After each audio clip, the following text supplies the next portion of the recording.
Hey everybody, it's a great day. This is Gavin Mehl. We got CryptoRick back on with us today for the third time, and we're going to go through some of the topics today. Are going to be BitcoinX, BitcoinSV rebranding, Teranode, Elon Musk, X app, numerology, gematria, CZ of Binance, Roger Ver, some of the psyops, the rebranding, Passover numerology, backing up your keys, the importance of backing up your keys to the Electrum SV wallet, Rockwallet, CentB, hardware wallets, and also, of course, the Craig Wright versus the Craig Wright appeal decision and the Phoenix magazine. Rick, welcome back. How you doing?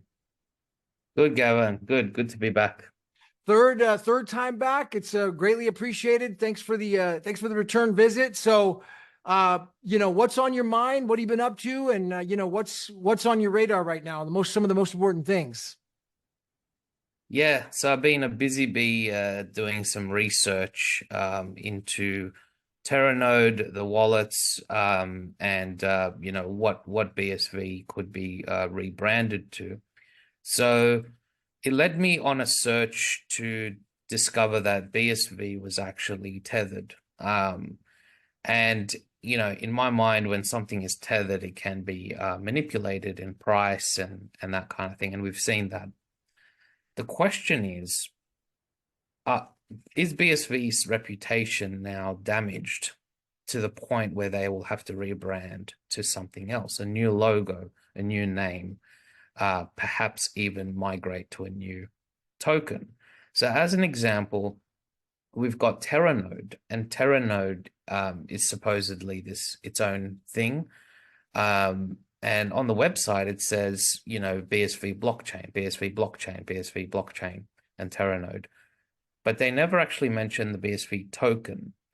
So it is a possibility that they either airdrop us the Teranode token, or they have an entirely new token, and you potentially offered a buy and burn, or a mint and burn, or a redemption, or a migration, or something like that, where similar to BTC holders who got Bitcoin Cash, or similar to BCH holders who got BSV, they may do a similar thing where holders of BSV are either given a 1-to-1 or a 1-to-2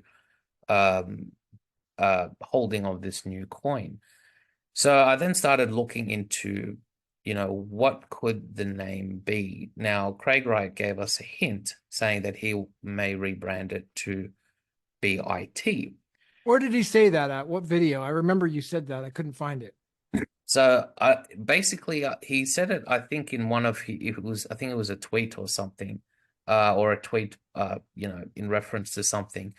But it makes sense that BSV is only called Satoshi's vision to, until he's determined to be Satoshi. But then after that, with the knowledge that he's Satoshi and with the damage done with the litigation, they're going to just change it to something more cleaner, like BIT or BITX. So what my theory was, not my theory, it was Bitfreedom's theory, and he's got a YouTube if you want to check out these things. He's on YouTube, The Freedom? Yeah, Bitfreedom.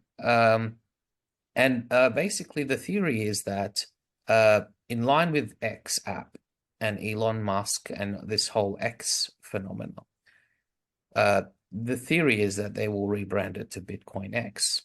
So I actually did just some quick numerology on BitcoinX, and it looks like it's a hit.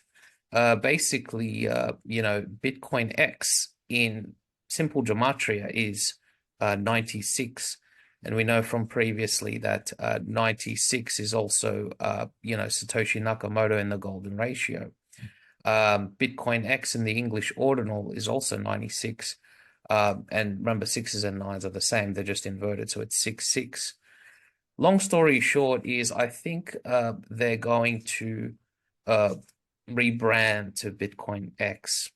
And I think Elon Musk is going to run, this Teranode type off, like his app off Teranode. But whether they actually, the question is, what will they do with LBSV? There is a theory floating around that only people who could prove clean purchases of BSV, i.e., they prove that it's not from money laundering or drugs or whatever. If they can prove it, they can be offered like an airdrop or some redemption for that, and they get the Teranode equivalent. If they can't prove that they bought it legitimately, they basically either have it frozen or clawed back, or basically the full legislative powers of BSV, Bitcoin, used against them, because Craig, everyone likes it when Craig says, "Oh yeah, blah blah blah," the scammers and the drug people and Silk Road and all that. But if you bought it off an exchange like, I don't know, KuCoin or something that's not KYC'd or something, BSV may be used against you. And then they may say, hey, you're not eligible for, this new token. You're not eligible to keep your BSV. You have to surrender it back. He even says that anything that can't be proven, you don't own, which is scary. It's a scary thought. So basically, that's what we're thinking now. There's also a thought that, BCH, BTC, and BSV will combine to form BitcoinX. And instead of a 20 million supply, it will become a 63 million supply. Again, the number 36. But with different ratios. So with BTC, maybe you're offered a 1:5 ratio, or BCH, you may be offered a 1:3, and then BSV, you're offered a 1:1 to get this new BitcoinX or whatever. BitcoinX, in theory, could be another token altogether. It could be a smart contract token where they just basically transplant the face of Bitcoin into that smart token and say, poof, this token is now BitcoinX. They can do that. There's nothing stopping them from doing that. And, as a synchronicity, we know Corium and XCORE have these smart token capabilities where they could change a token from one to another. So they could have this, let's call it a stem cell, and let's call it Teranode token. They could say, okay, if you meet these criteria, your BSV magically turns, from this to this. And they can do that. And the BSV and the Teranode token can actually, metamorphosize into BitcoinX. So these are just some thoughts. Again, it's not 100%, but I just can't see them not rebranding BSV. And the question is, what are they going to rebrand it to? And how is it all going to work with Teranode? Because we assume that we're holding the Teranode token. And we are. But what if they do something else? What if they fork? What if they airdrop? What if they, that kind of thing. Teranode token. So you think that there's a possibility that could be and what makes you believe, or what makes you think that there's going to be a Teranode token? Well, they just keep saying BSV blockchain on the Teranode website or the BSV blockchain website. They generally refrain from saying BSV. We know BSV is used as a transaction, but suppose, let's just say for argument's sake, suppose tomorrow they say, hey, Teranode's actually feeless. You don't actually need BSV to do your transactions, but there still needs to be collateral, right? So they still need a token, and they could, in theory, make it feeless. But basically, the reason why I'm speculating is they haven't expressly said that, like, okay, so you got BSV blockchain, BSV is the token, and that's going to be Teranode. But what they've been saying is, we've got Teranode working, doing all this scalability, but the BSV we're using now has like confirmations, and sometimes it takes time and stuff. So it's like, could they be two different things? I'm not sure. So have you heard of the thing? We had this big hackathon in San Francisco where Jack Liu and the degens, they came up with this thing, BSV is dead. I don't know, did you see the video where they said BSV is dead on the interview? And they put it on the whiteboard at the thing, at the show. It was on CoinGeek, and it was at the hackathon. I was there in person. So you put BSV is dead. And I'm wondering if that's like along the same lines, if it's just like the brand, like you're saying, is damaged, the coin I think brand, and I that. think so. I think BSV is dead from a marketing point of view. From a coin point of view, it's solid, but from a marketing point of view, it's taken a hit.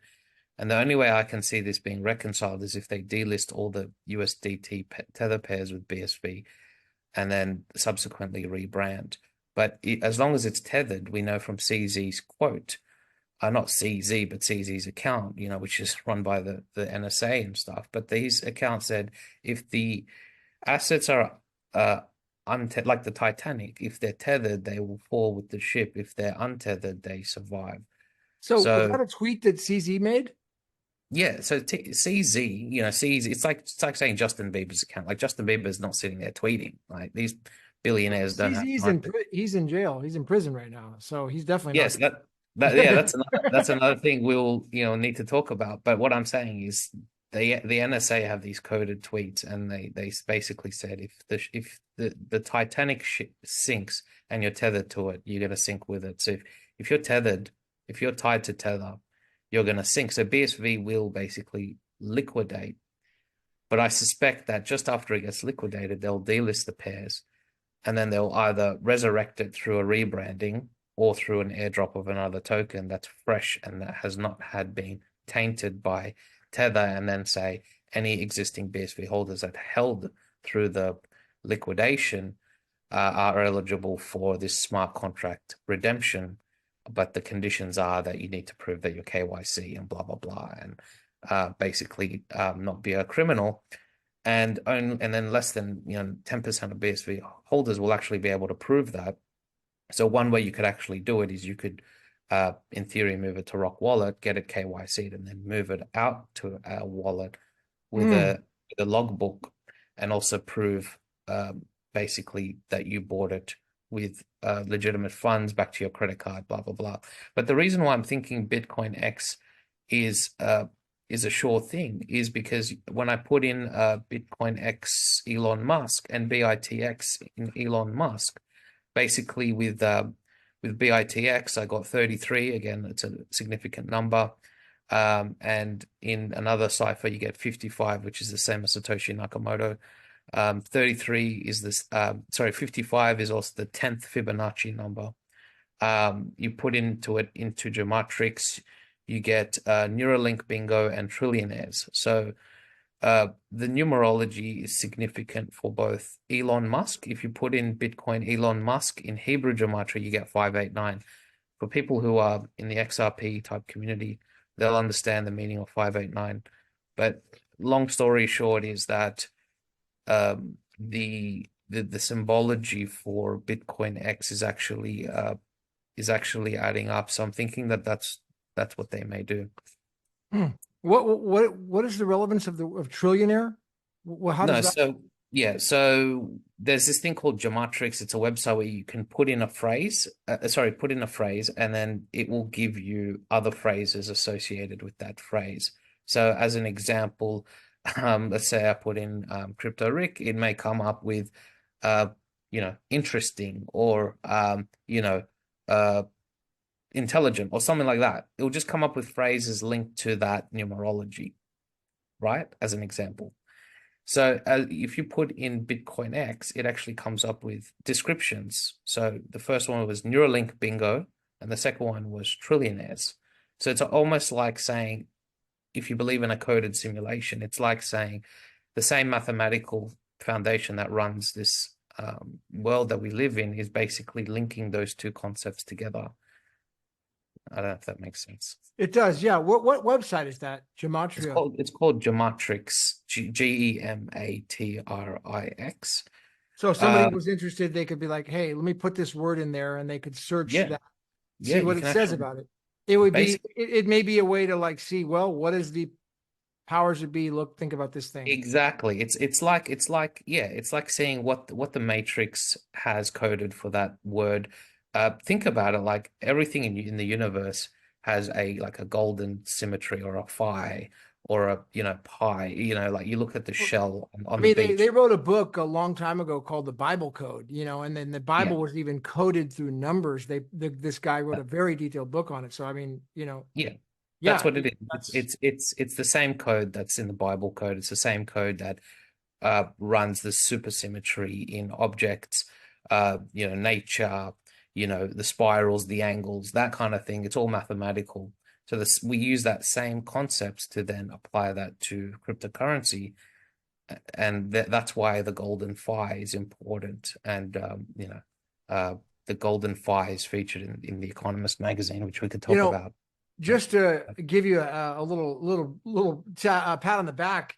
At the hackathon in San Francisco, there was a gentleman named Matt, and he came up to me. He actually did a presentation there at the hackathon, and he was actually focused on Age of Aquarius. It was a spiritual, and he and I had a long conversation at dinner, and he was like telling me about how he studies the same stuff you do, all the gematria, all the numbers. He knows this stuff inside and out. That's his like specialty. And he was like, basically saying that each one of these things that you were saying were dead on, like from each of these predictions and each of these things. He was, I mean, I don't have any way to reference it myself. So I know from talking with him, it was very insightful. And I don't have his last name, but maybe I should do a show with him sometime, but you'd really. Yeah, look, when I started, and I didn't start that long ago, into this stuff. I was horrible at it. I was like clueless, and I'm not that good at maths either. I'm actually pretty terrible at maths. So, but just with practice, and then you watch how other people do it, and then you start trying it yourself. That's all it is, just self-experimenting, and then you eventually get the hang of it. You know what to look for. You look for prime numbers, Fibonacci numbers, things within the golden pi and phi ratios, and then just certain words, come up. And so BitcoinX is 96 and Satoshi Nakamoto is 96. So, that's a significant finding. But anyway. Okay, so you wanted to CZ. What's the story with him? CZ. Yeah. So now he's in jail and he's apparently. So he's in jail, yeah. right? So he's not, he's not actually in jail. So what happens is, what you do is you get, let's say the NSA hires 10,000 people, they're all sitting on their bums. Instead of them doing nothing, right? They get a lot of them to do what I call field work. That is, become a public face. They're given a mission, they're given an identity, similar to Born Identity, and they say, go and do this psyop for us. And your psyop may be to be the bad guy, like Sam Bankman-Fried, or you can be, the hero, like, Craig Wright, or you could be, Bitcoin Jesus, like Roger Ver. And they're given these fake names, and we know they're fake because if you, again, run them through Gematrix and run them through the Gematria, you will know that they're fake names. So what they do is they make him the bad guy, right? So then they add a problem, and then once they add the problem, they'll come in with the solution that they're already pre-prepared, and then that person, they'll say, "Oh, we dealt with him. He's in prison." Well, he's not. He's just chilling somewhere. And this gets obviously deeper. They use clones, deep CGI fakes and that kind of stuff to show them in prison or whatever, but they're not actually in prison. And then they'll say, okay, that's done and dusted. And in the public size, they got restitution, but they didn't. That person was just a scapegoat the whole time. The people that run FTX and CZ and Binance are not, a bald-headed guy called CZ. It's a complicated NSA deep state thing tracking to certain billionaires who are not named. But basically, they hire these frontmen and say, hey, you be the face, because I don't want to be the face. I want to stay in the shadows and run it secretly. But we'll get these frontmen to be like the stupidos, similar to what they're doing with Biden. They just get some senile looking, bumbling fool so that people could blame everything on him. Anyway, the point of CZ is on April 30th, which was Passover, the date of Jewish Passover. It was very strange. Both Roger Ver and CZ were, CZ was charged, and Roger Ver indicted. Now, isn't that interesting? That CZ, I think, was sentenced. He was sentenced. Sentenced. That's right. Yeah, and then Roger Ver was arrested in Spain. Yeah. So again, it's I know it's fake news. Number one, the date that they chose was the Jewish Passover, and I'll go through the numerology in a bit. But basically, the second reason is they had 365 days, but they chose this one day to do the 2-in-1. Why? Because it was a ritualistically important numerology date. Number two, it just goes to show you that this is they're fake charges, right? But I'll go through as an example, CZ. CZ was sentenced for 4 months. He holds up the number 4. His net worth is 40 billion. He was sentenced on April 30, April being the 4th month, on day 121 in the Gregorian calendar. Okay. And basically that adds up to 4 because day 121 of the year is 1 + 2 + 1 is 4. Of the Analuchus calendar, which is the calendar that the elites use, which is called the calendar of light, it's day 311, which is the 64th prime number.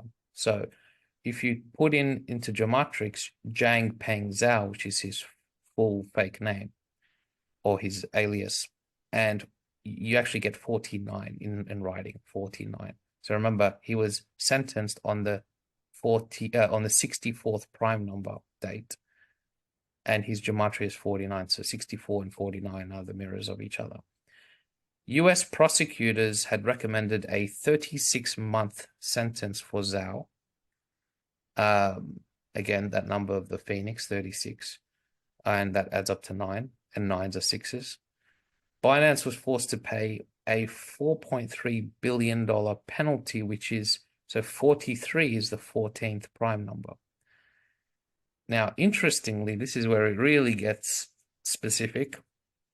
If you put in CZ in English gematria, in Gematrix, you get 174.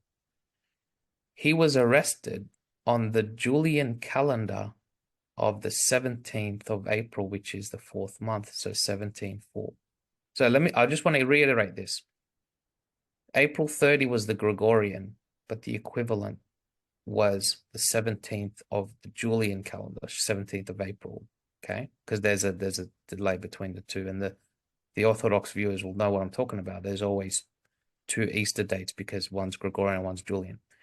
In the Julian calendar, he was actually arrested on the 17th of April, which is 17/4. His numerology, so the CZ in numerology in the English cipher is 17/4. So this shows to me that this was a fake arrest. This was not a real arrest. This was something to basically say you're the bad guy. We're now giving you the punishment, to then bring the next step solution, then the regulation, and it's all problem reaction solution, and that's how they get away with it. And they'll say, because of the FTX fallout which they caused, or the Binance fallout that they caused, then here's this heavy-handed solution, which is regulation, the stable coin, blah blah blah, which they already had planned as part of the central bank digital currency, as part of the beast system, as part of the tracking and surveillance. This was their plan all along. So these guys, CZ, Sam Bankman-Fried, Roger Ver, they're all basically not actors, but they're just people given a script to play, and they usually have links to central intelligences through China, Russia, the US, and they're given these pseudonymous names, and they say, play this role, and then you get the fallout, and then we're not actually going to put you in prison. We're just going to put it on paper. And meanwhile, they're in the Bahamas or something, chilling and laughing at us all. And, it's time that we wake up from this, delusions, right? Yeah. So yeah. All right. So you mentioned the CZ now and Roger Ver, PSYOP, Passover, numerology. All right. Now, all right. Well, mentioned about a stable coin. What stable coin are you talking about? You mentioned that they have a stable coin or something. What is? Okay. So basically, they're going to want to release a solution to the problem of stable coins. So there's a couple of things that they will do. The first obvious stable coins will be something like XRP, XLM, because they're going to be not stable coins in the sense that they're worth $1, but they'll be a kind of like similar to Ethereum. They're going to be like, so the best way I can describe that is like, let's say I sell $100,000 worth of Ethereum, the price may only dump by $100 or something like that. Or like, let's say I sell, like $50,000 or $100,000 worth of Ethereum, like the price isn't going to drop, $1,000. It's going to maybe drop like $50 or something, like $100, if that. So the way that we use Ethereum now is like a stable coin. It's just there for transactions and basically stability. We don't want something where the price is going to be impacted every time we buy and sell. So that's what XRP and XLM are. They're basically going to be glorified Ethereum type stable coins where you'll use it maybe for gas, and just if you want to make a large purchase or a large sell order, that liquidity token will be able to absorb. But basically what I think the true stable coin will be is this is now going to another field, which is Proton. Basically Proton have what they call a basket of stable coin currency. So instead of basing your value of $1 based on one thing, you have it on the value of 4 stable coins. So it's a stable coin of a stable coin.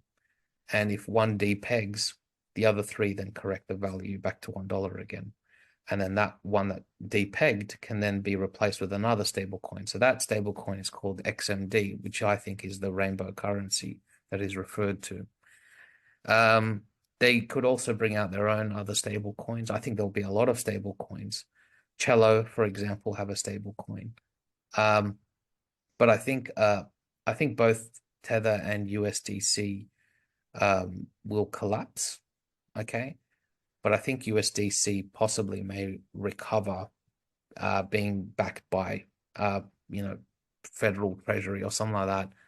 But Tether will see a mortal blow, and then they'll form regulations around that. So you think that XMD is going to be the rainbow currency? Is that what's the rainbow currency? So basically, there's always predictive programming about the rainbow. The rainbow follows the rainstorm, the flood, the storm, the tribulations, right? And so the rainbow follows after. And interestingly, Metallicus or Proton's colors are actually rainbow. So for those that don't know, basically Ripple have secretly funded another company, and that company is actually creating its duality. So you've got XRP, but you've also got its inverse, which is XPR, which is Proton. They also have the first regulated loan product called Loan, LOAN. And long story short, that intends to be the first regulated loan product on the cryptocurrency market because it's got on-chain KYC, and you can't buy it, and it's untethered. And it's, think of, Compound and Maker, but fully regulated and feeless blockchain. So if it's is that one of the only untethered things? You're saying that this loan is not tethered, so I mean, it's not based on Tether. Basically, yeah. So loan is one of the few untethered assets. XCORE is the other one. XCORE is like the Codius of the XRP Ripple system, but in disguise. So both XCORE and Loan are actually untethered, meaning they don't have tether pairs, and you can only buy XCORE with XRP, and you can only buy Loan with the XMD basket, and you can only do that once you've KYC'd not only your wallet, but every purchase every transaction you make is also KYC'd. So the future is not having a wallet that's KYC'd, because then you could then send that transaction in theory to an un-KYC'd wallet, right? And that transaction could be money laundering or something. The future is actually every transaction you make is not only pinged to your IP address, it's pinged to your identity. So there's difference between off-chain KYC and on-chain KYC. So having a wallet that's KYC'd is insufficient. In the future, every transaction has to be KYC'd. Proton's already doing this, right? And the creator of Proton actually funded the Cryptocurrency Act of the bill in America, and few people know that he worked with Jed McCaleb and the Stellar and Dogecoin projects. So he's very close with Elon Musk. So in my channel, I talk about how BitcoinX, Proton, XCORE, and Ripple will basically work with Teranode and N-Chain to create the new financial system. Who's close to Elon Musk? They all are. So the CEO of Proton, Marshall Hayner, Jed McCaleb, the CEO of Stellar Lumens, and then you've got Brad Garlinghouse, David Schwartz, the CEO and CTO of Ripple, and then you've got Craig Wright and N-Chain. So they're all in on it together. There's no separation, although he will want to enhance the illusion of separation. In reality, it's the same hidden hand, the same NSA, the same people that have worked on this for decades to prepare this system meticulously. It's all going to be integrated into AI. And this is another thing. Ripple have already built the first autonomous AI DEX, and it's called a DAX, DAX, not a DEX, DAX, DAX, Decentralized Autonomous Exchange. In the future, it's not going to be a simple, just whatever DEX, it's going to be AI driven. And this is where XCORE comes into the picture, because it's going to power this AI type smart contracts. But anyway, that's another conversation. Super cutting edge information, man. I mean, it sounds like really way outside the box from the standard, BTC conversations that people have on the internet. Oh, BTC and the price and all these things. Like, this is like very cutting edge, man. So thank you for that. It sounds like you brought up Craig Wright. So what the heck is going on with Craig Wright? Why haven't we heard anything from him? People are want to know what's going on. Yeah, he's basically getting ready for his appeals. And we had talked last time about the appeals, and we mentioned that it was a possibility, and I think it's a guarantee. I think Judge Malloy will come out with a bad outcome, and Craig Wright will have 21 days to appeal from the notice and the judgment, and I think he's being quiet because he's basically preparing the appeal and what he's going to say and all that kind of stuff. We know that an appeal is necessary because, again, they don't want people in retrospect coming back and saying, hey, we actually, this was not due process, and this was actually insufficient evidence, and and then take it to an appeal, or like they want to exhaust all options so that when the legislation is finally based on that, they can look back and say it's tight. No one can challenge it in the future. So Craig Wright's probably being quiet because he's ready for the appeal. And if the judgment, let's say, comes out, let's say this month or next, then 21 days later, so add another month. And then how long do appeals last for? 6 to 8 months, something like that.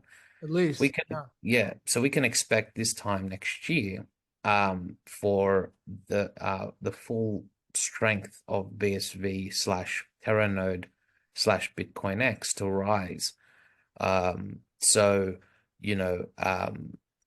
anticipate when the debt clock maybe hits 37 trillion, think that the dominoes will start to fall. But we have to be mindful of what Craig's after. Craig insists that you have to have a digital identity registering your keys prior, and that gives you ownership. And he keeps mentioning Silk Road and stuff, but this is a 0.001% representation of all people. And it's not fair to make a rule based on what 0.0001% of people do with their money and money laundering and that kind of stuff and drugs. The reality of what he's actually trying to do is set a precedent such that everything that you do or say in the future will be linked to your identity. And you can't just say, oh, that was someone else, or, I gave my keys to someone else. They're going to say, no, it's tied to your identity. And so that's how they're going to get you in the future. That's how they're going to pin you in the future, because they're going to say it's your IP address, your digital ID, your KYC, your face that came up. You're the one who moved this transaction. You can't blame it on granny, right? Or if you want to, for instance, let's say, pay taxes and such, they're going to see exactly where the money went from person A to B, and you can't say, I donated whatever, or I gave away that money to my granny or something. So this isn't about Satoshi Nakamoto. This is not about BTC laser eyes. This is not about, Craig Wright being right and everyone being wrong. This is not about small blocks or big blocks. This is a more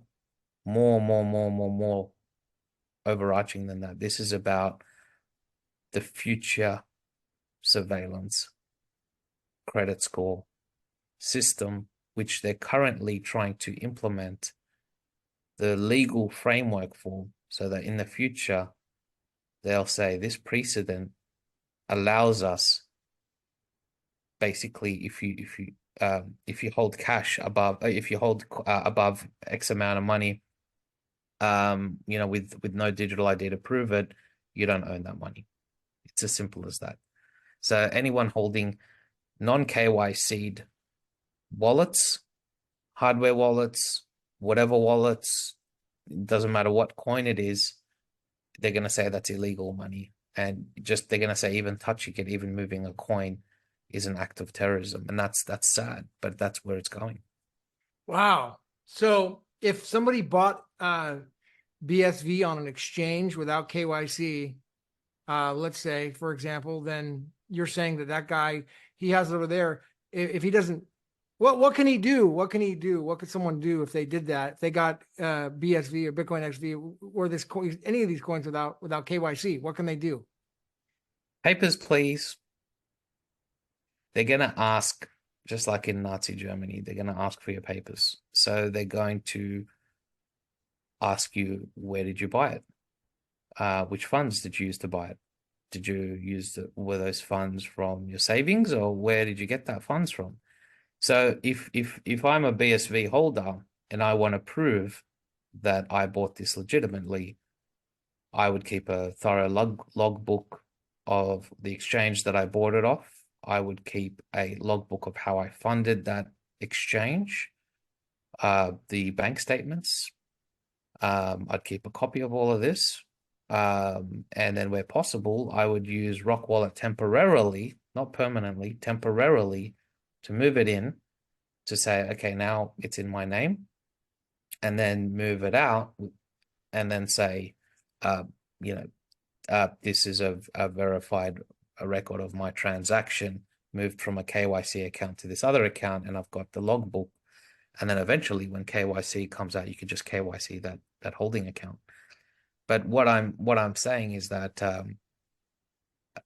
this is going to get a lot of people, because a lot of people are thinking, I'm just going to hold my my BSV and Cent B or whatever, and I'm just going to hide it there, and 10 years later I'm going to emerge and become a millionaire, and it's not happening.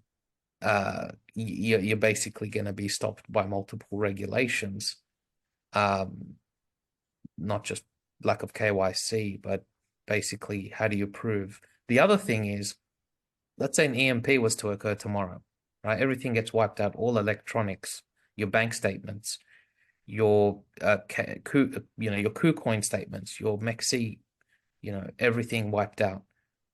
How are you actually going to prove that this wallet is yours? Seriously, it's a serious question. How are you going to prove that that's your wallet? You can't. Unless you either KYC that wallet or you've got papers that basically show the trail before the EMP. And I think that's what they're going to do. They're going to wipe everyone out.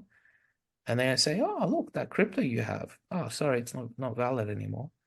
But I bought it. It's here. I can move it. Doesn't matter. This law that Craig Wright precedented, which the whole world will adopt, they'll say, sorry, that we don't recognize that. That's illicit wallet. There's no KYC, undeclared. Basically, we deem this drug money. They're going to look at it like drug money. This is the thing. They're going to take that 0.001% of people, and they're going to then throw the baby out with the water, and anyone holding unverified money will be looked at like a drug dealer by design, because they don't want people curbing the system. They want everyone onboarded, recognized, identified, and tracked, basically. So are you saying that what somebody could do is, let's say, they lost their records, they bought it legitimately, let's say, right? But they don't keep very good records, let's just say. It's very hard. You get all these things, you got a million yeah. Let's say they don't have, what do? They put it on Rockwallet or something like that, KYC it, legitimize it, and then put it into I think you mentioned earlier, ElectrumSV, or some sort of a way to back up the actual private keys. Yeah. So basically, Rockwallet is not the most ideal long-term for holding. Think of it as a temporary KYC, holding bay. But the true wallet that you ideally should hold your wallet is any wallet where you can export the master private key. So a lot of people in our community have a little bit of funds in CentB, a little in Rockwallet, a little in and all these Handy Cash and a Lipple. But unless you can export the private key, you don't own that.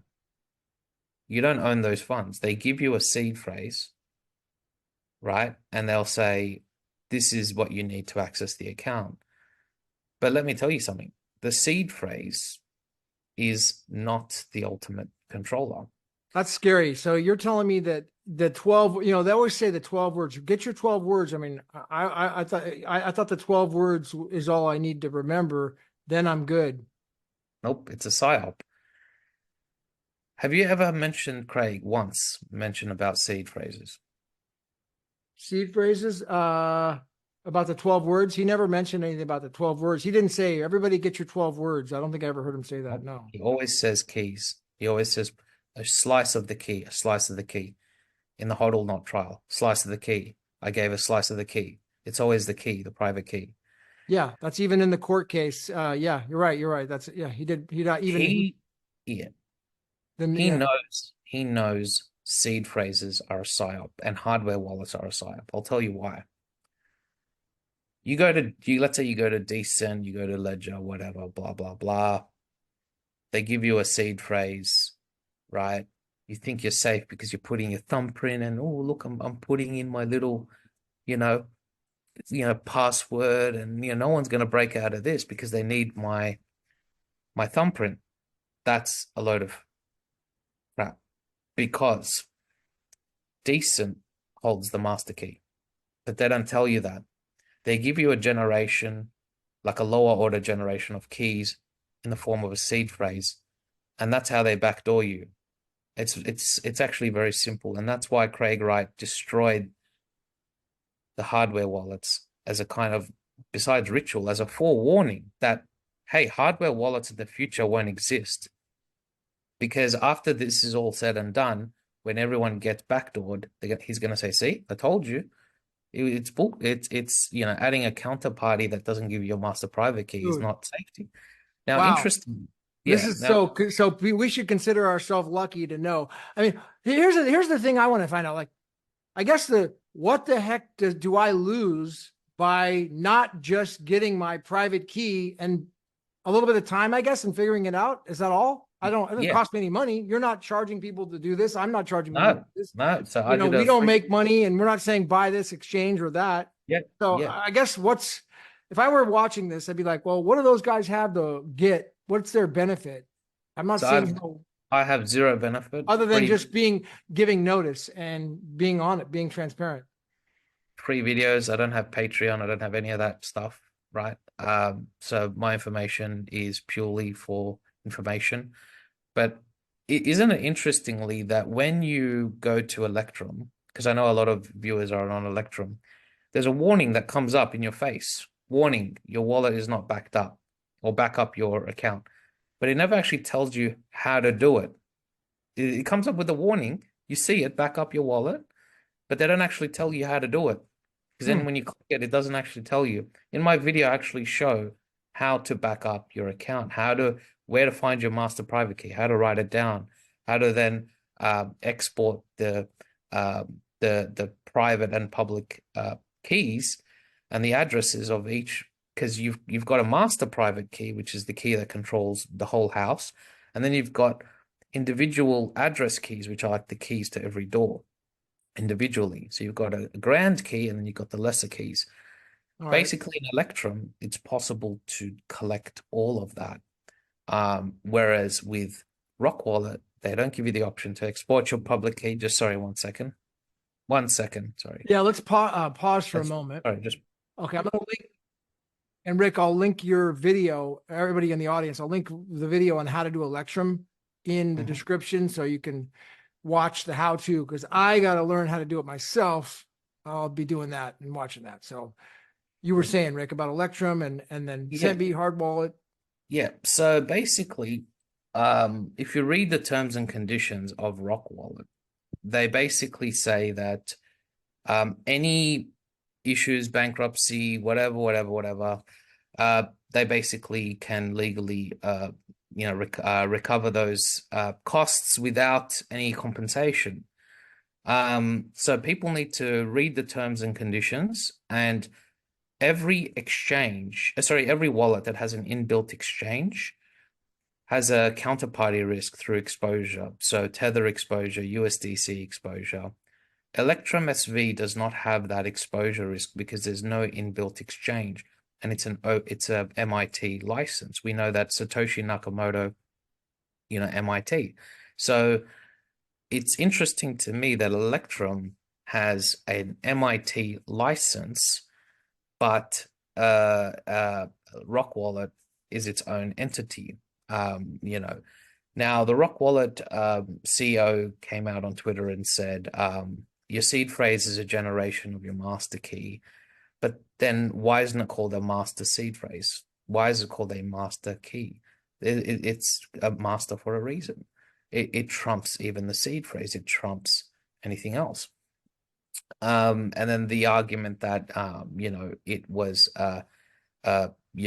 like as an example, in Rockwallet, you can only have one account, one KYC'd account. And then when you try and KYC another account, it says, sorry, you've already got another account here that's KYC'd, you can't.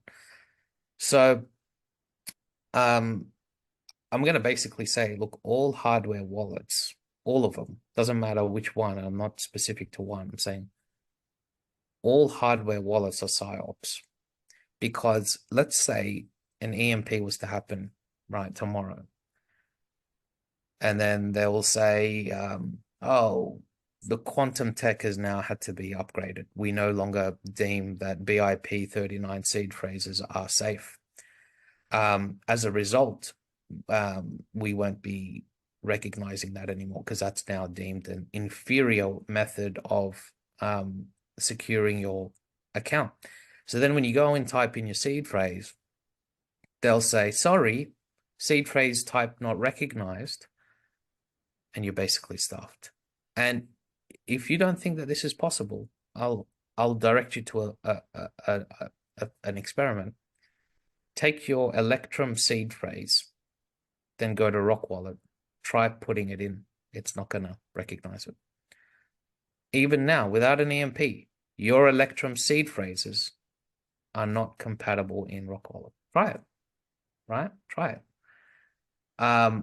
Electrum have their own type of seed phrase. And we know this because if you use the other Electrum wallet, the Electrum Bitcoin wallet, the one with the blue Proton symbol, which is another story.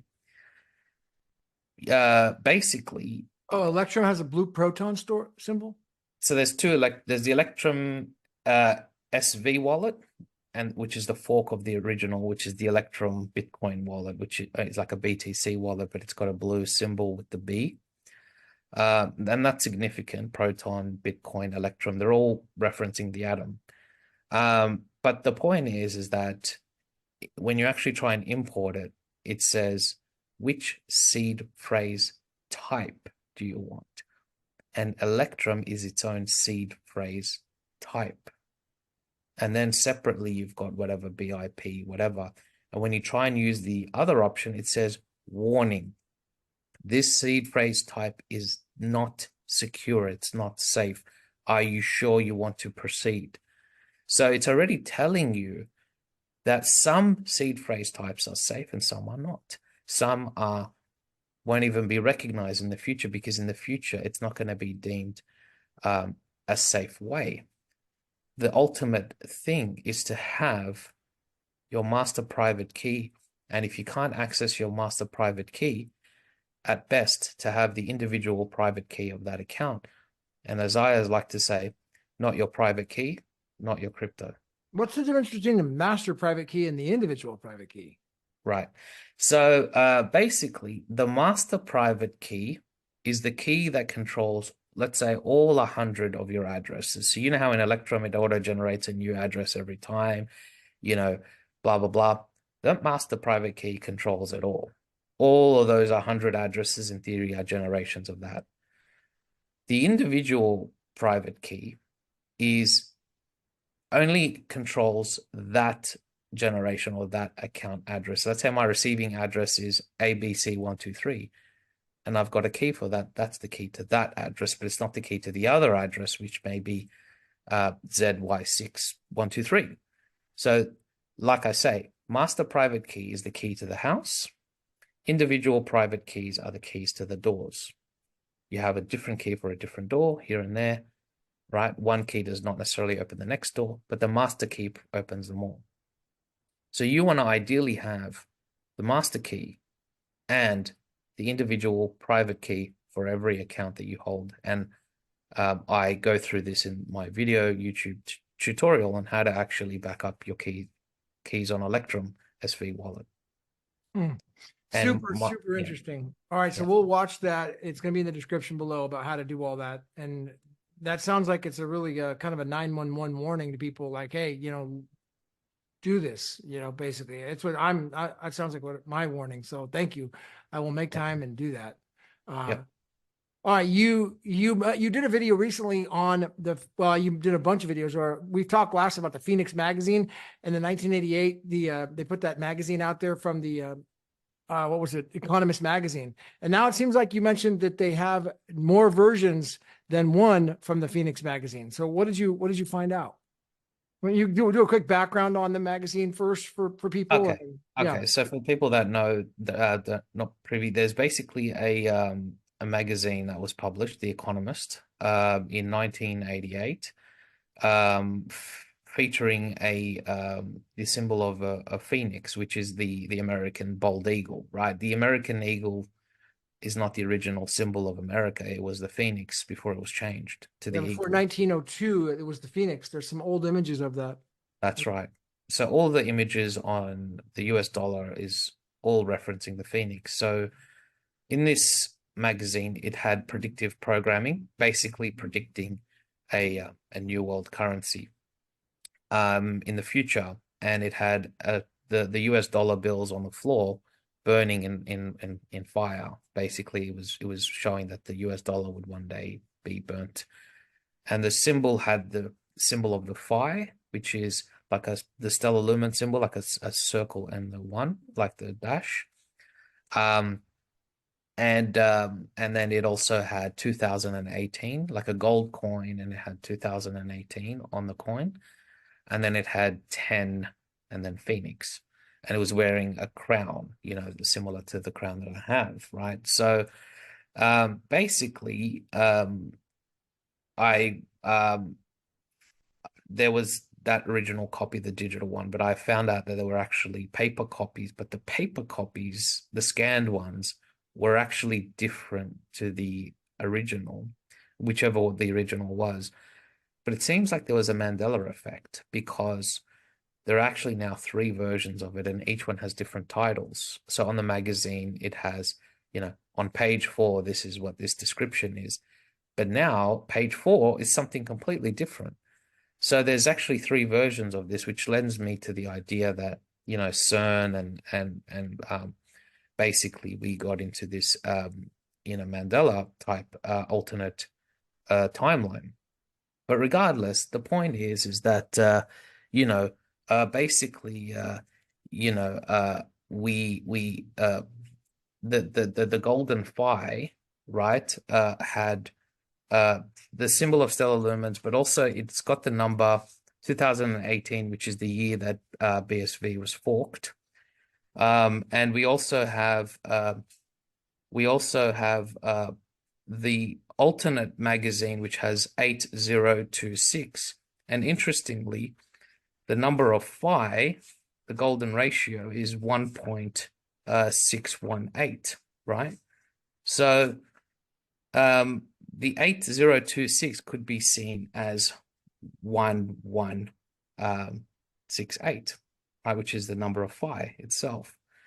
When you put in phi into gematria, you get the 33, which is the same number as Proton, which is those same references to BitcoinX, etc.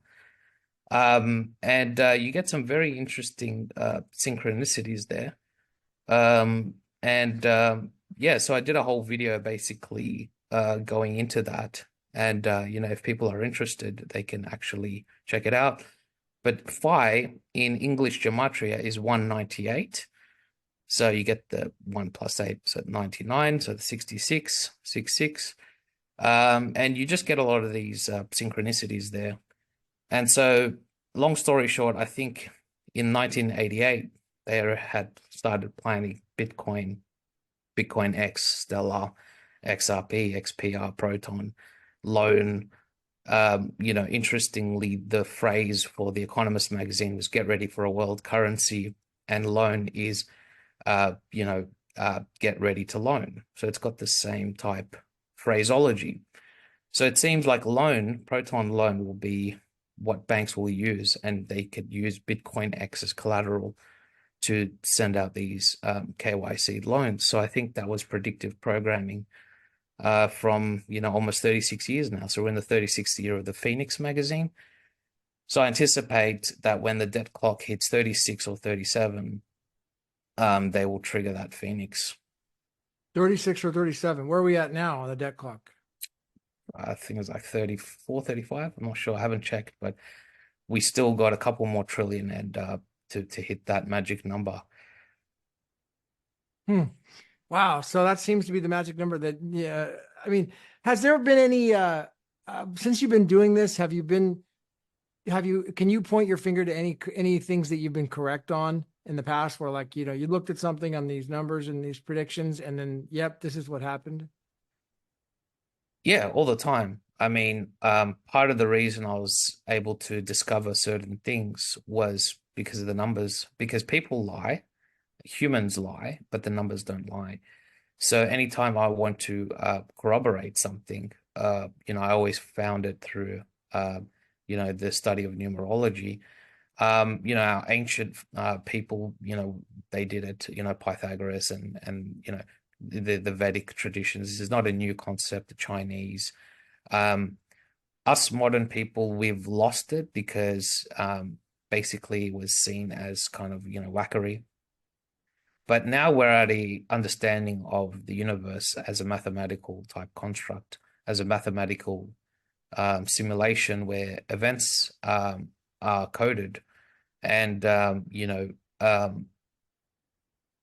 you through the study of numbers, even in nature, you can figure out certain things, certain characteristics, and nature tends to follow these golden ratios. Even in our appearance, the symmetry, etc. That if you do, Leonardo da Vinci did the study of the ratios between different body parts and found that there was a golden ratio. So that's how the matrix is coded. So if you then use that to study cryptocurrency, you'll find that markets run on a similar concept. It's not some guy sitting there buying and selling that causes the market to fluctuate. The market fluctuates on an algorithm based on the golden fire, the Fibonacci's, and other patterns, and that's why they call it the fib, the golden pocket. Traders use these terms every day, but they don't understand. But people who are actually aware will know that the fib and the golden pocket are referring to certain ratios. So when it goes to a certain ratio, a certain number, it then triggers it to go back down and then up and then down. And it's not actually, someone buying and selling. It's, so yeah, it's basically following on from that is we take those same Fibonacci and golden fire ratios, and then we then check individual cryptocurrencies and see which ones are the chosen ones. Sounds like similar to the market cycle. There's a chart out there that if you look at this cycle, it's always the same cycle. It's like Wall Street market cycle cheat sheet. And it's this cycle of the thing going up all the way down. And then after it goes all the way down the bottom, everybody sells. And up here they buy, right? And then it goes back up again. That seems to be the same cycle that you're mentioning. It sounds like so. Well, all right. We had BitcoinX, BSV rebranding potentially. I'm going to be in London next week, so I'm excited to talk to those guys. Teranode, Elon Musk, XApp, Numerology, CZ, Roger Ver, the PSYOP, and everything at ElectrumSV and BitcoinSV and Rockwallet, Phoenix Magazine, and of course Craig Wright's Appeal. So, anything else you want to add before we wrap up? I mean, where can people find you, and anything else you want to add in? Yeah, so my YouTube is CryptoCurrent. And basically, if you're interested in finding out all the things we talked about, you can come visit my channel. Otherwise, I think we covered it all. I think we've covered it all. And the main thing is to secure your keys, secure the right wallet, because I think that's going to lead people. Keep a logbook, keep a paper trail and an electronic trail of all the things that you bought, bank statements, because when they come knocking, papers, please, you won't be caught naked. Sounds like a freaking safe bet. I mean, better to be safe than sorry. It sounds like there's no reason not to have your records. I mean, great tip, man. Thank you, Rick. So thanks for coming on. Love to do it again sometime. We'll see you at the top. Thank you, everybody.